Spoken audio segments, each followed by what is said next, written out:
Chiefs Kingdom, welcome into the AP Breakdown, a very, very special edition of it. So glad we got the news before we recorded this show. That's not usually how it works around here. I am Ron Kopp Jr., the lead analyst at arrowheadpride.com. With me, as always, Caleb James, great film analyst for the site. And boy, do we have some fun things to talk about tonight. Not only did the Chiefs go 6-0, beating the 49ers for the fifth time in the Patrick Mahomes era, just owning that team. That was already a fun time. Now we have DeAndre Hopkins, which didn't even, do this on purpose, but I feel like we added a superhero. Obviously, maybe it's just because there's no one else in the receiving core, but, feel like we're adding, a very special player that should get us excited. See if he has the juice left, and we're gonna show you if he's got that juice left. We got clips to break down for you. But Caleb, I'm just so excited. I'm just talking here. How are you feeling about the Chiefs acquiring DeAndre Hopkins and the 6-0 start to the season?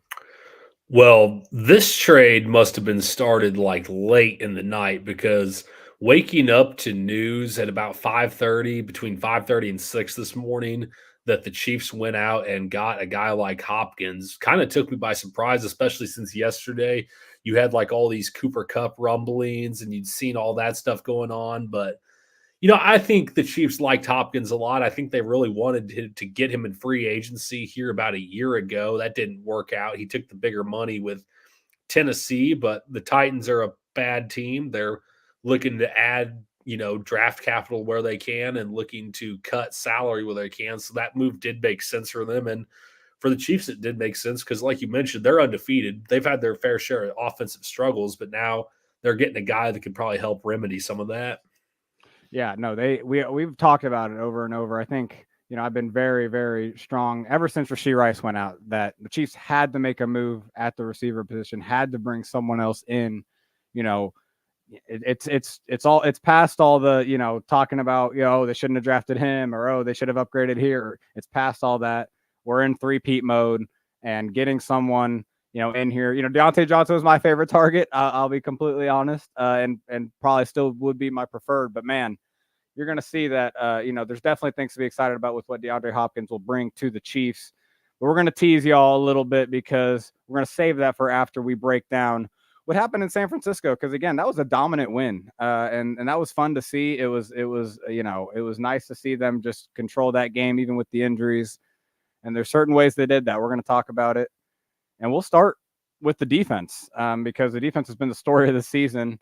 And, I've really just been kind of talking about, over and over, I feel like this season, about how important it is that, the Chiefs get the third and long, the Chiefs play from third and long, get Stags to, be able to be in those situations where he can get the creative, chaotic, coverage in the back end while he, has the pass rush package where he can just let Chris Jones go all over the place and, set up, them to be the best. But, overall, it's just been a great third down defensive performance, whether you're talking about third and long or these third and shorts. That's where I wanted to start tonight on the defense, because I thought it was really cool to see, again, it isn't just third and long. It's these guys, standing up to, again, a strong 49ers run offense, even if they don't have the guys, that like along the offensive line.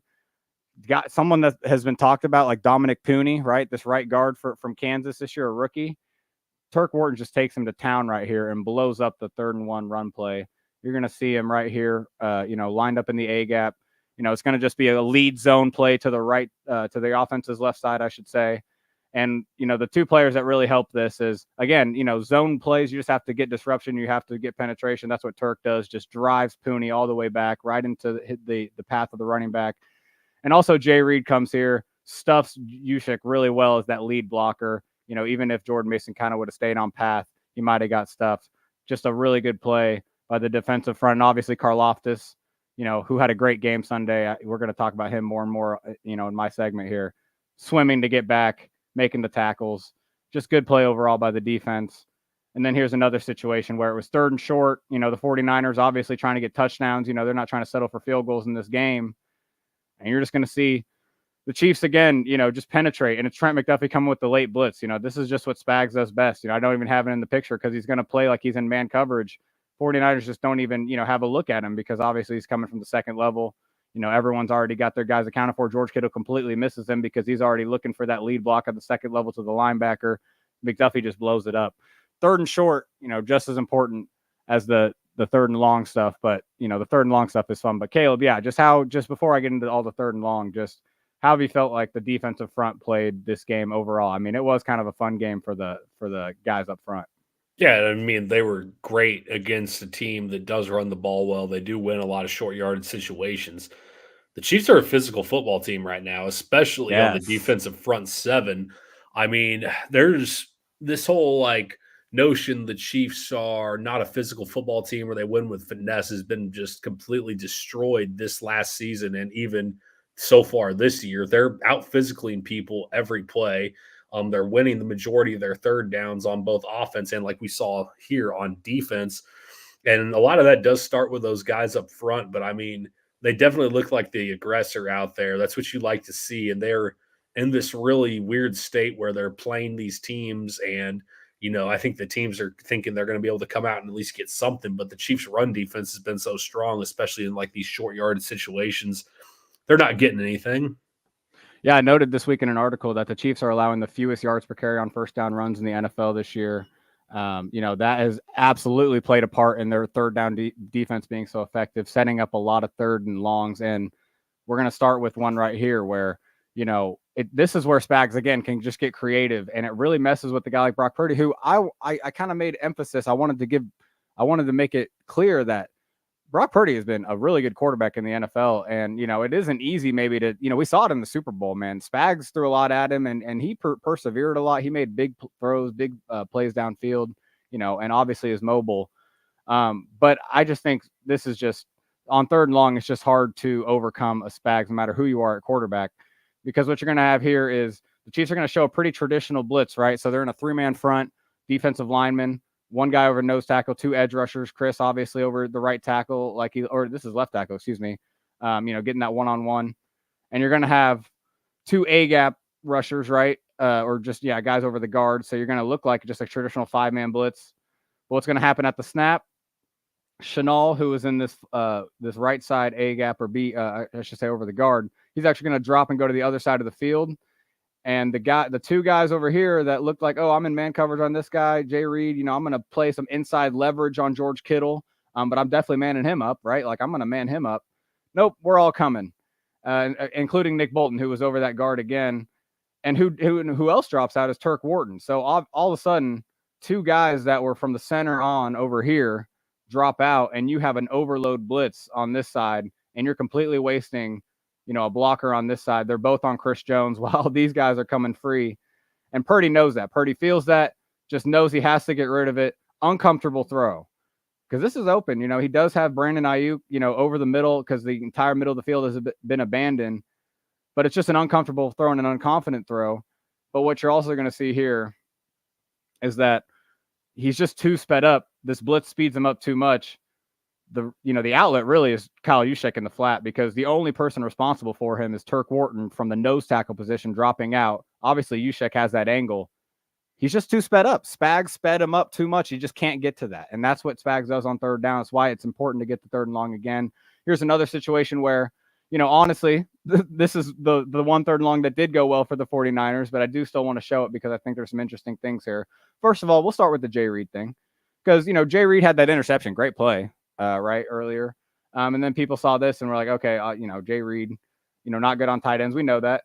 But you just got to understand that sometimes playmakers, try to make a play. And what he did is he just anticipated on a third and whatever this was. I think it was either 7.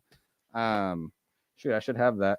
At the sticks. It was at the sticks. And he just anticipated, a play at the sticks. He wanted to play that. Kittle, a really good tight end, an awesome tight end, runs right by him. And Reed recovers pretty well and tries to make a play on the ball. Kittle just makes that play. He's just trying to make a play. He's trying to anticipate something. But let's go to the middle of the field here, because what you do see is something I pointed out on Twitter, just kind of a cool wrinkle from Spags, little coffee house, which is the term for when a rusher, takes a first initial drop step, acting like he's going to go into coverage, and then he comes and blitzes. Then it's kind of a delayed blitz. And first of all, this is Turk Wharton, so he's not necessarily a blitzer, right? He's actually that 4th rusher. But they used him, at times. I'll show it later in like kind of a spy position. So there are times where he dropped initially. This one was a pretty quick one. But still, Turk gets in here, moves him off his spot. And the reason he's able to is because he reads that, Felix is taking those guys. He can read it and then attack. And so he can kind of, instead of, maybe if 77 goes with the center and in some sort of different kind of pass rush or pass protection situation, he can read that. Just a cool little wrinkle. And again, it does take Purdy off his spot. He makes a great play, great throw to get it to Kittle. But yeah, because correct me if I'm wrong, Caleb, but I don't think we've seen that little stunt from them a ton. I mean, Spags has pulled out in the past, but it was cool. We saw it a couple times actually on Sunday. I don't know if you've noticed that ever in the past. Haven't seen it a lot time I think they've done it in the past, but they did it like Frank Clark did it a few times here and there. I think Willie Gay might have done it a time or two here or there in the past also. You see, though, they're still sending Chris Jones's way every time after that play in the Super Bowl where third down on the goal line, they just inexplicably don't have anyone to block Chris Jones. I think the message is pretty clear headed into this one. We're putting 2 on Chris Jones, even if it is Trent Williams, which that's a sign of respect to Chris Jones in and of itself. You have the best left tackle in the NFL, and they're still sending a help guard every time, or they have a tight end or like a slot guy, kind of like they do here. Yeah, and Chris really didn't have a productive game box score wise, but everyone else did. Everyone else ate. His impact is still there, though. Like Chris and George are both off to slow starts in the box score, but you go and watch the film, they're making stuff happen for everyone else. George got rewarded this week by being able to get home on that sack. But I think that you're going to see them start to heat up. And I think once Omenihu comes back, things are going to start, flowing a little bit better for the numbers wise for them. So here's another example, actually. And so here's the pick of Christian Roland-Wallace, shout out, UDFA rookie, getting, his first legitimate playing time and getting an interception. But again, all set up by the pressure, all set up by the pass rush.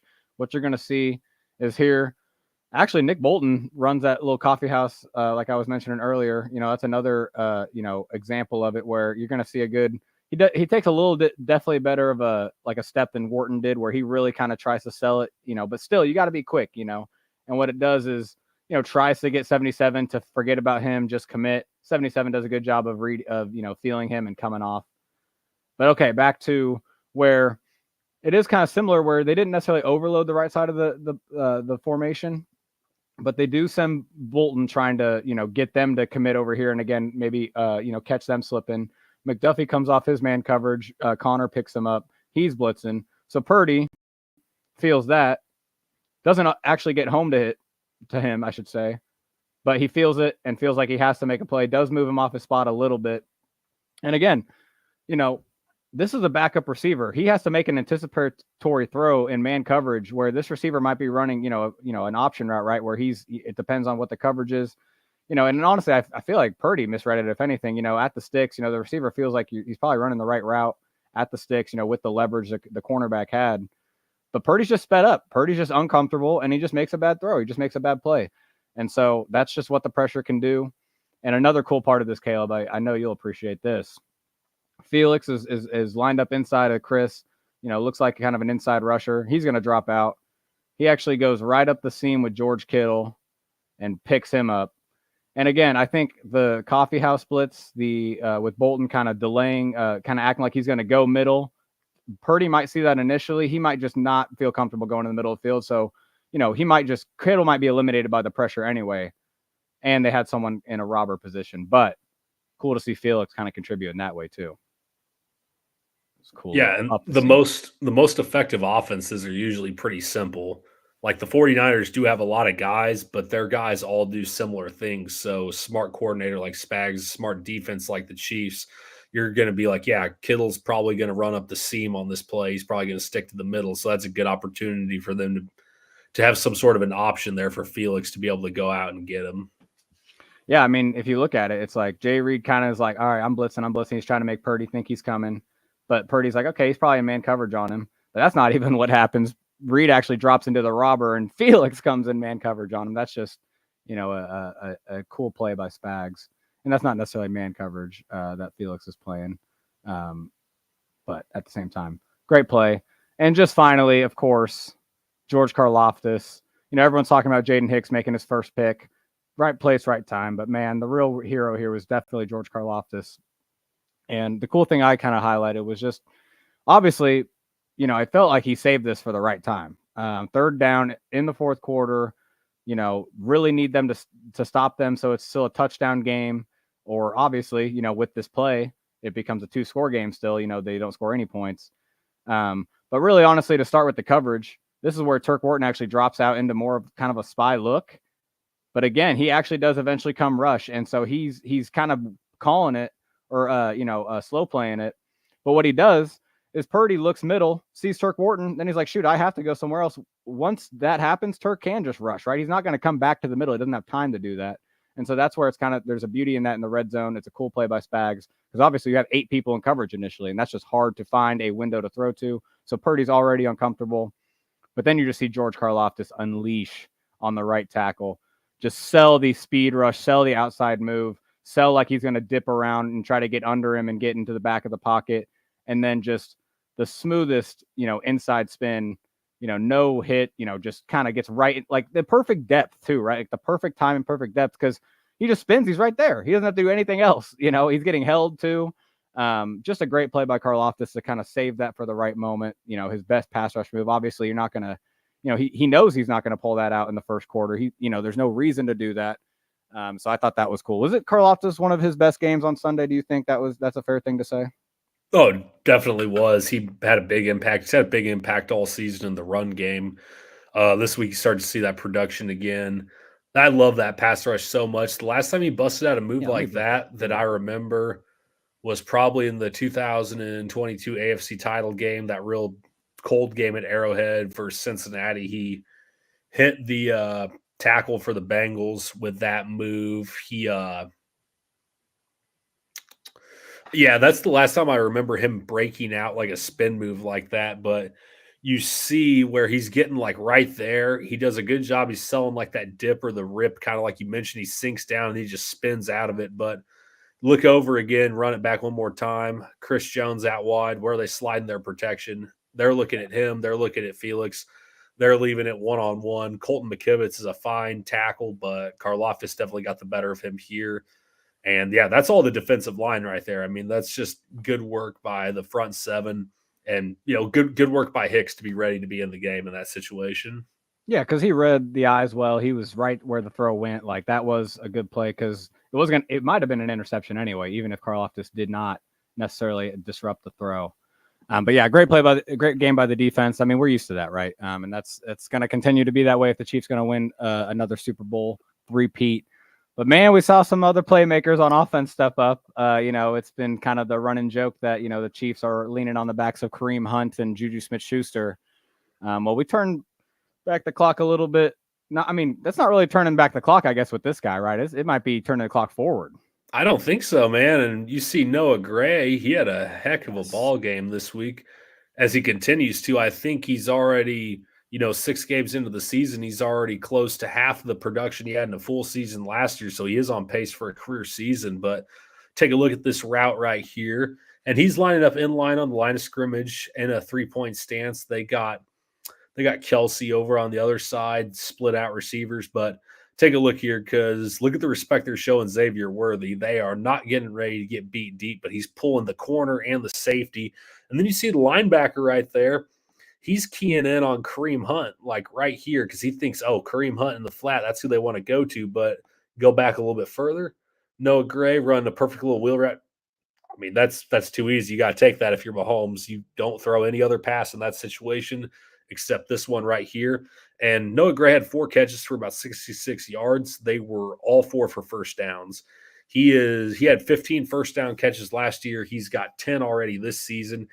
So part of it, I mean, we'll get into it here. Part of it is he is getting a lot better as a player. A part of it is, Xavier Worthy's starting to scare some teams, and Kareem Hunt's starting to scare some teams also. But this is what you need. You needed a guy to step up, and that is a perfect example, this play right here, of just kind of how teams are starting to get worried about other guys, and where a guy like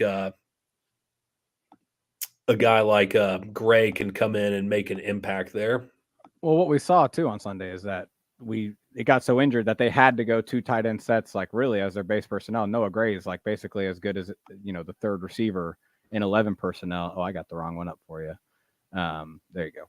But yeah, so I mean, it worked out because I think Noah Gray is proven to be, like you're showing, like a pretty reliable receiver. Yeah, here's a nice little screen pass right here for Gray. I like this one. You get the motion offense over, and then we go through, just that little motion from, I believe that's McCole Hardman right there, plus the shift from Kelsey. That's throwing guys off there thinking we're looking left, little run fake left, get everyone going left, and then Gray just turns around. He's got Juwan Taylor, Humphrey. He's got Kelsey throwing in some nice blocks, little hurdle there at the end. That's a nice play. I was going to say, I like that design. Kelsey coming from the backside to lead on the screen. Yeah, it's a nice little wrinkle. He's coming in. He's, they come out in an I formation. When's the last time you saw that? Shift him over. But the whole concept of the play is get the defense looking left. Everyone's thinking left, and then you set up a beautiful little screen, and Noah Gray, who's a good athlete, makes a nice play there. Yeah. And again, they were forced into just more traditional 12 personnel sets to pass out of, to just do their basic stuff out of. But Noah Gray just he makes sense. He can do that stuff. And here's another one, real basic, simple play. You look down, he's right down there next to Kelsey. Gray's in a 3-point stance, and I believe you see Xavier Worthy out wide there also. So defense is thinking, here comes Worthy, start backing up, and here comes Kelsey also. So we're going to be looking at him over the middle. What they're not accounting for is Gray just stays straight down the seam here. I like this concept. You're taking, and the whole idea of, Gray getting these looks for like these little chunk plays is they're just using what the defense is doing in their base rules against the defense here. And, can anybody do this kind of stuff? I know a lot of people would probably say yes. I disagree. We've seen the Chiefs struggle to find anyone that can be able to have any kind of consistent impact in this offense for close to the last 2 seasons now. But Gray is starting to show up a little bit, and I do think they trust him. I think they have good chemistry with him, and his chemistry with Mahomes has certainly grown also. So this time they actually shift their positions. You've seen Noah Gray more in the inline position. He's in like the 3-point stance. This time Kelsey's more in the inline position. Gray's out in the little slot here. You see McCole Hardman, he's coming across the formation in motion. There's, fans of other teams and other teams view McCole Hardman differently than we do. So I think that also needs to be taken into a little bit of consideration. But you see here, Kelsey and Gray are both running vertically at first, and Gray does get jammed just a little bit. But when Kelsey breaks his route and starts to go outside, look at the position of the safety, look at the position of the linebackers, and you see just how kind of everyone else is aligning. Mahomes is under a little bit of pressure. You see Worthy there on the right side of the screen, kind of the attention he's starting to draw, and you see just with Hardman coming back under the middle, he's got all the attention from the linebackers. But with the safety out of position there, you see, just a bit of a step from Gray. Mahomes sees that also, and it's a really great concentration play to bring in yet another first down, and the Chiefs would go on to score on that drive that would put the game out of touch. So I think we are seeing a career year from Noah Gray. He's living up to the contract extension. He's obviously very well liked by everybody. I don't know, maybe Noah Gray was going to be the team's leading target getter the next few weeks, but something happened this morning, like we said. I still think Noah Gray is going to make a big impact throughout the rest of the season, but I think now the Chiefs have a guy that is going to make things a bit easier for everyone. Well, and great segue. The thing is, talking about Noah Gray on the opposite side of Kelsey, there's always that guy on the opposite side of Kelsey. There's always that guy that when Kelsey, like you just showed, that last play was a great example where, someone just has to kind of be on the other side of the middle of the field where Kelsey's taken one way and the other guy's taking advantage of maybe the coverage that's going to just naturally flow to Kelsey. Noah Gray had to be that guy because there's no one else that made sense to do it. But the Chiefs went out. They made sure they had a guy that could fit exactly what we're talking about right now, where he can take advantage of that backside coverage, isolation. That's where we're going to start with DeAndre Hopkins, because I'm excited to see him, be used as what he is. He is a true X receiver, off on the line of scrimmage, an on-ball receiver. He's going to be able to beat press. He's going to be able to win quickly, win in the short area of the field. And that's what we're going to see on this first play. He's facing Ahmad Gardner, Sauce Gardner of the Jets. And he's just going to get, a nice little release, obviously soft press here. But look at those hands. That's what we like to see, Caleb. That's what we like to see over the middle. A nice little snag with the hands. That's what DeAndre is known for, right? That's what we like to see him bring into the Chiefs offense, is grabbing stuff away from his body. The Chiefs need guys that are reliable catchers. Look at this little move off the line of scrimmage. He's still got that footwork. I don't think this did much for him, but he still got that spazzy footwork apparently to be able to put pressure on corners off the line of scrimmage. Obviously, again, a physical enough player to when he gets in front of a cornerback, he can front them. He can make that strong catch. He knows how to shield, guys away from him. He still has the footwork. People know he had 1,000 yards last season, right? Like, he's not just – it's not like we're getting, like, the ghost of some guy that was good only for 1 year in 2017. Like, he has had great production when he's been like a main guy used in an offense. He's been in some bad offenses. He was in a bad offense last year, and he still ended up with 1,000 yards. I know they had Derrick Henry, but, I mean, his entire tenure in Arizona was just like Kyler injury and Kyler drama. No one really knew what was going on down there. And he gets kind of in a bad spot in Tennessee where they're in between exiling Tannehill and trying to figure out what they have with Will Levis. So he didn't really have much of a shot, and he's still like their go-to guy in their offense last season. This season, maybe not off to the best start ever, but in the back of his mind, in the back of their organization's mind, it's like, we need to keep this guy healthy, so we're probably going to trade him, would be my guess to why his production is probably a little lower this year. Well, and I mean, it is worth, remembering that in the offseason, preseason, like legitimate in the preseason, he suffered a knee injury that technically he could have had surgery for, but decided to just rehab it without surgery and play through it. And that is something that's a little questionable about all this. And he actually, I think he didn't even play week 1. He might have just played a little bit. But you're seeing on some of these plays that, he feels good at least, because, this is a nice, obviously a great play of selling. He's selling like he's going to go across at least or go over the middle. This guy's in soft man coverage, and he just does a great job of that feel. He feels when that corner is taking that kind of, that bigger step to really commit and cover him inside. He feels exactly when he takes that step and can really, make him, hard to turn. And I've noticed this about DeAndre in some of his clips, on the sideline catches. And it's actually smart the more I think about it. When there's low throws like this, he's kind of like sliding on that leg, that knee, right? Your knee, if your foot touches and then your knee touches too, that's 2 feet and you're in bounds. So it kind of gives him maybe a little bit, where he kind of feels that, he doesn't have to necessarily try to squeeze, the 2 toes in. He kind of has a good feel for getting a whole leg in and getting the 2 feet in bounds here. And I should have mentioned, like, the slants are not something we see a lot from the Chiefs, right? It's not something you're necessarily going to expect from him. You did see it in situations where, like, we got RPOs, right, where they're going to have that RPO action. They're going to, try to have the linebackers move with the running back. That opening opens up. We've seen that. We have seen that with Juju Smith-Schuster and Rashee Rice at times. And so that is what he can do. We just saw those routes. This is really something we don't see a lot from the Chiefs. But again, we have seen in the 2022 season, you can go back and look that Mahomes trusted Juju on these kind of back shoulder throws, occasionally, and it worked. And Juju's that bigger body type receiver, not necessarily tall, but just someone that can outmuscle a corner. That's what you see here, and that's what DeAndre is good at.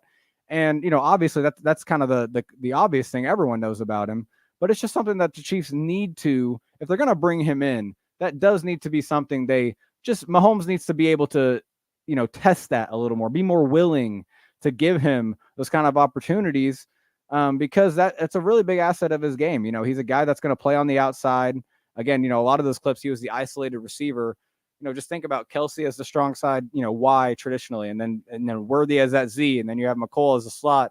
If they align in that trip set to the right side and you have just DeAndre Hopkins on the left side, you're going to get a lot of just straight up one-on-one coverage where he can do whatever he wants. And him and Mahomes get on the same page, man, that's going to be an easy button for Mahomes when something doesn't look good for him at the first second of a snap, against, like, again, when it's Kelsey and Worthy all working on the strong side of a passing formation.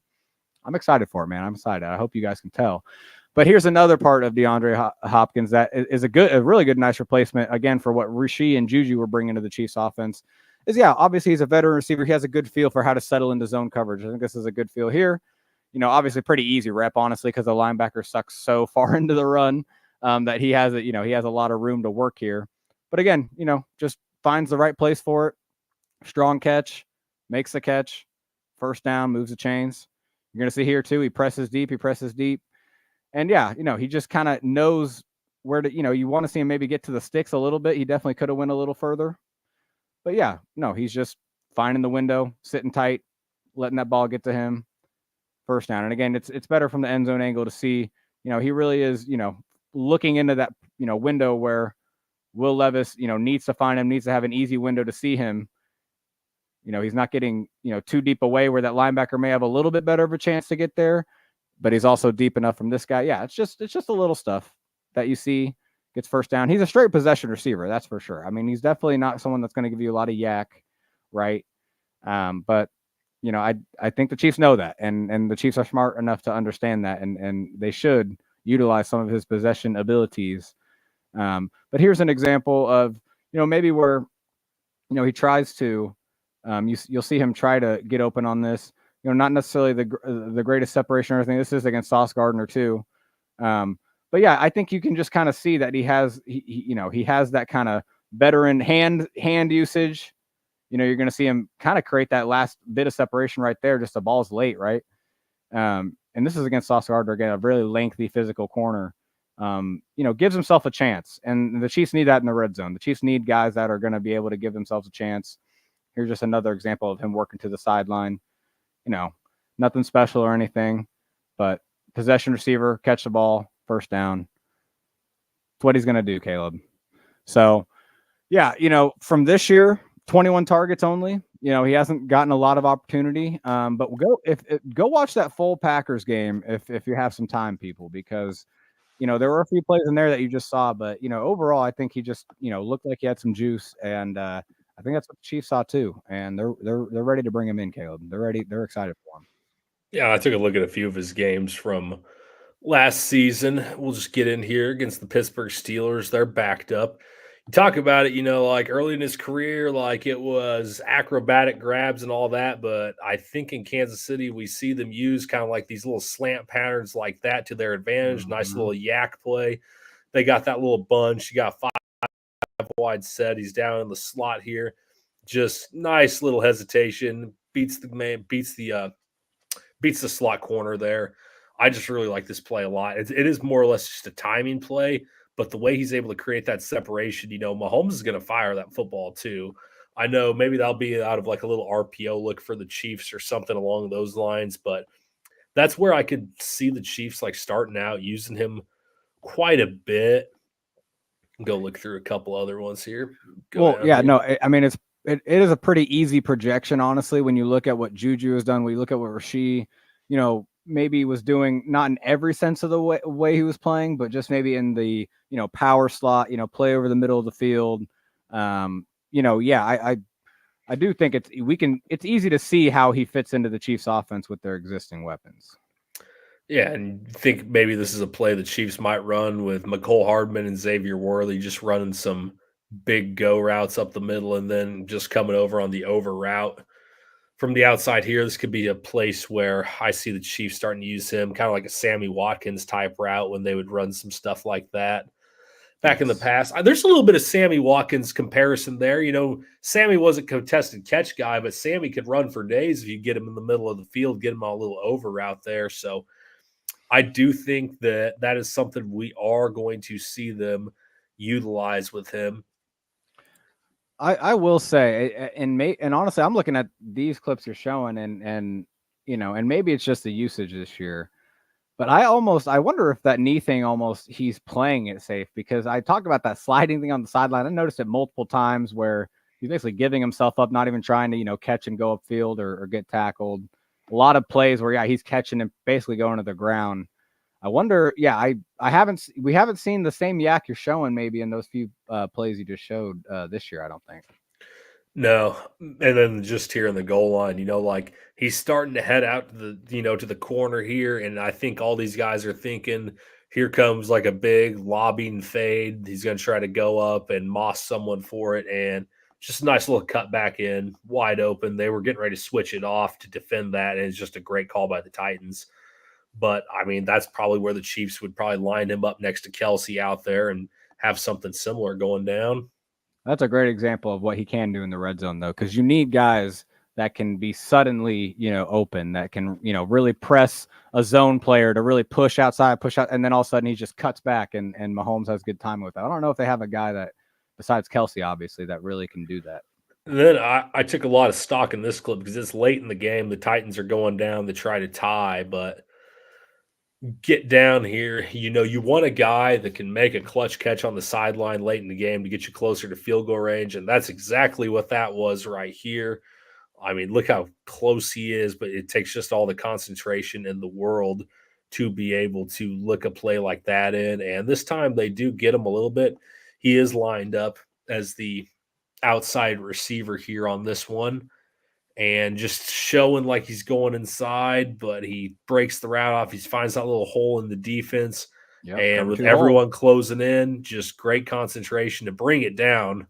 And I mean, it's hard to tell from right here, but I mean, you could just see, I mean, that's close. Like, that is close. But that's what he has, man. He may not have like the insane hops like he did early in his career, or it's not going to be like when we were all worried in 2017 when he was coming to town for that big playoff game or anything like that. But man, oh man, he does still have something left in the tank. I've talked to a lot of fans of the Titans today. They are still very much of the belief he was very awesome last year, as they would say.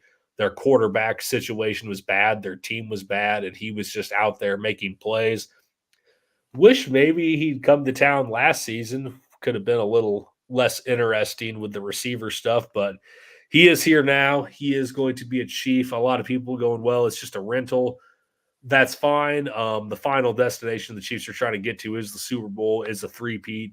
So, yeah, go out and spend a day 3 draft pick. Don't even think twice about it. If you truly believe and truly think he's going to make that big of an impact, that you want to pay the contract. And that's the big thing people don't talk about. The Chiefs must be all in on it. Like, they're going to do their due diligence with his health. With the issues they've had, they're not about to spend, money and draft picks on a guy who is going to be half. I know there's like some deal in his contract, only 60% of snaps.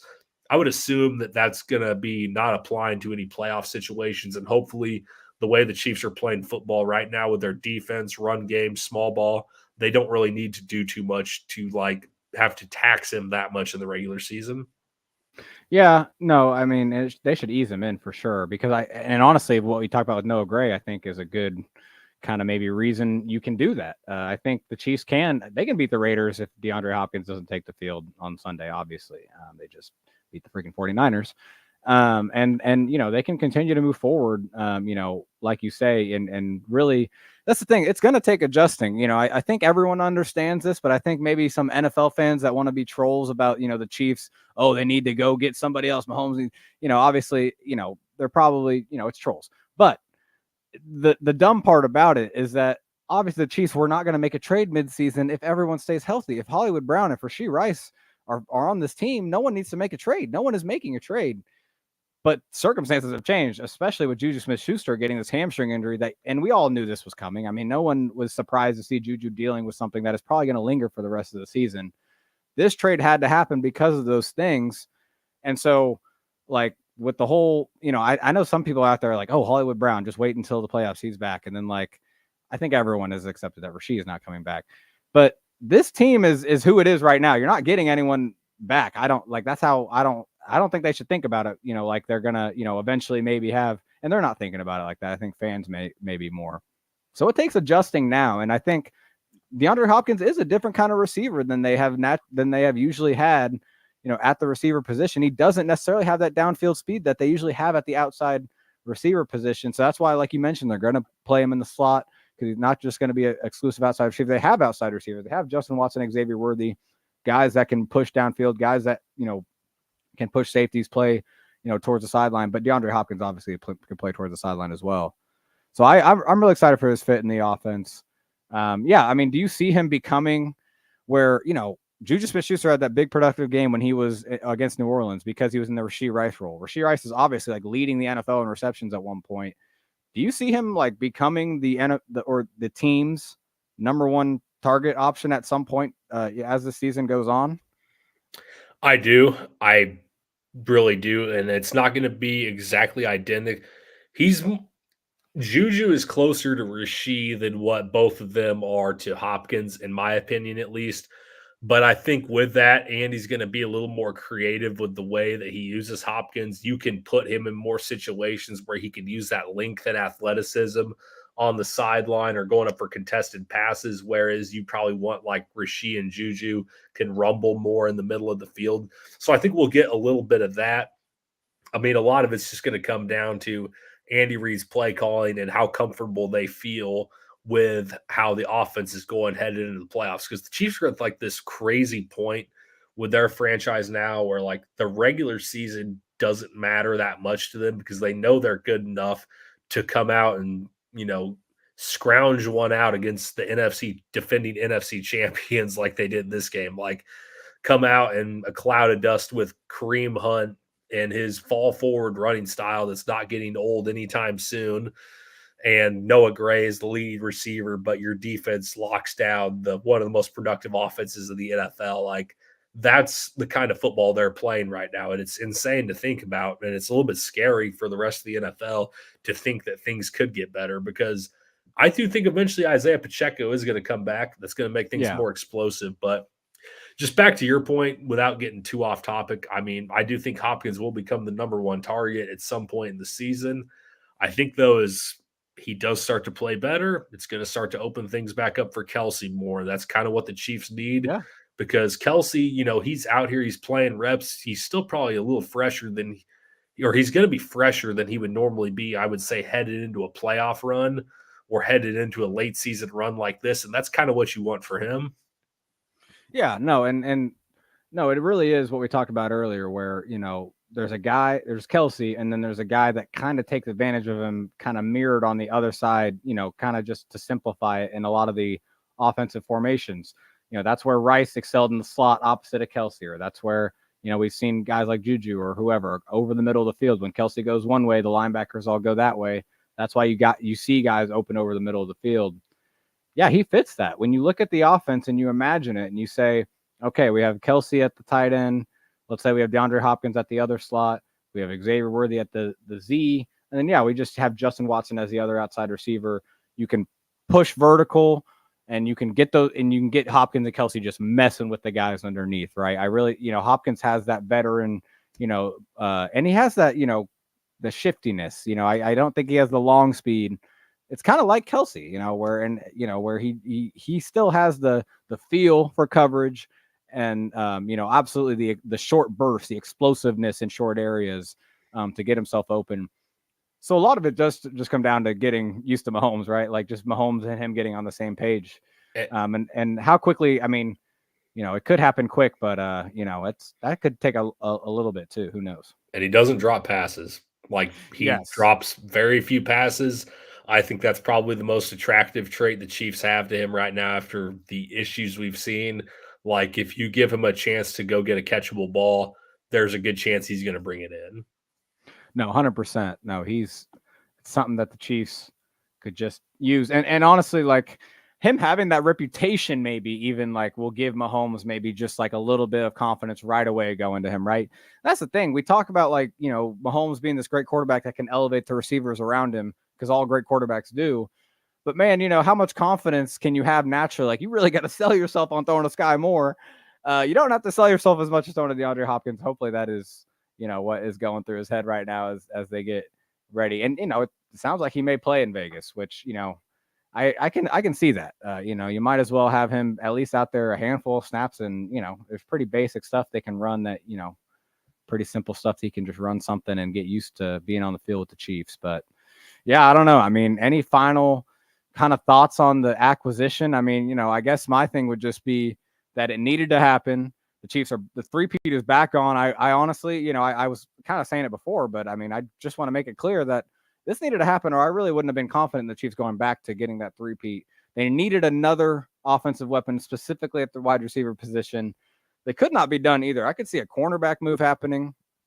I mean, when defensive end, even with Mike Dana, maybe there's a low-key defensive end, although Felix, had a pretty solid game. I wish we would have highlighted him a little more. He had a solid game against San Francisco, but overall, I just think it was a necessary move. Shout out Brett Veach for giving the Chiefs, that real chance of getting the three-peat, not sitting on his hands, not just trusting the guy that he picked in the second round a few years ago, which, you should be able to. He wanted to make a move and give the Chiefs kingdom, real confidence that, this team is trying to make history and they're not going to let injury stop them. Yeah, the Chiefs have basically won a few games this year just by gutting it out and out physicaling people.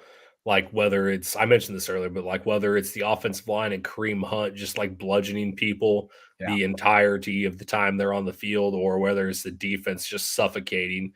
They've won games ugly so far this season, and that's great. And you love having those guys on your team that can win ugly. But in the NFL, sometimes you do get into a game where you have to win a shootout, though there haven't been that many of them this season. And now I think the Chiefs have equipped themselves a little bit better for a game like that or a situation like that. So we'll see. Ease them in slowly. I don't think there's any reason to rush here. One of the Chiefs' great things about the Chiefs is they are so battle tested at this point with everything that they've gone through. They're going to know the right times to unleash him.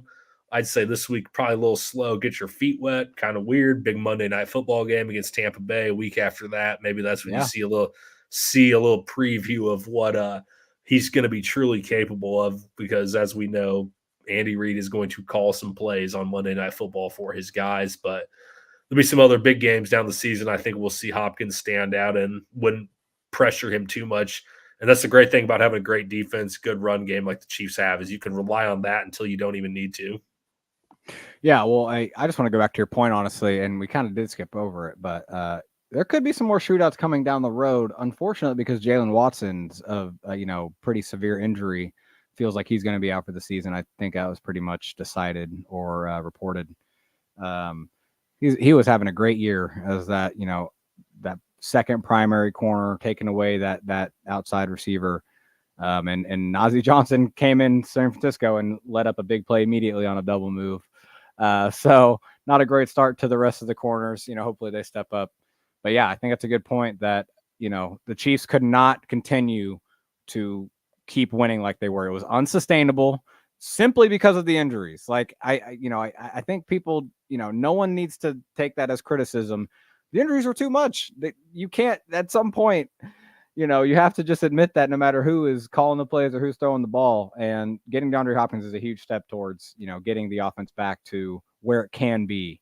Because it doesn't take much. It just, they can't have every freaking player on their offense injured, which felt like after the San Francisco game, it felt like that a little bit with Juju now out. But yeah, well, we'll wrap it up. We're just excited for the Chiefs, going for that three-peat, going for DeAndre Hopkins. Again, we'll see what happens. I mean, no one's saying this guy is going to be, an all-pro receiver all of a sudden with the Chiefs. But when you look at who they have and you look at kind of how he can fit with their downfield options, Xavier Worthy, how, they can open stuff up for him, how he can open stuff up for them, does seem like a pretty good fit. And so there's reason to be excited. So let's do it, Chiefs Kingdom. Let's beat the Raiders on Sunday. Let's get to that Monday night game on Tampa Bay 7-0.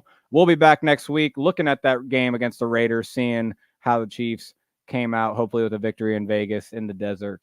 Until then, I'm Ron. That's Caleb. Make sure you follow us on Twitter. I will be posting some of these clips we talked about on the Twitter sphere soon, and we've always got good clips coming up. So make sure you check us out, and we will catch you next time. We're out.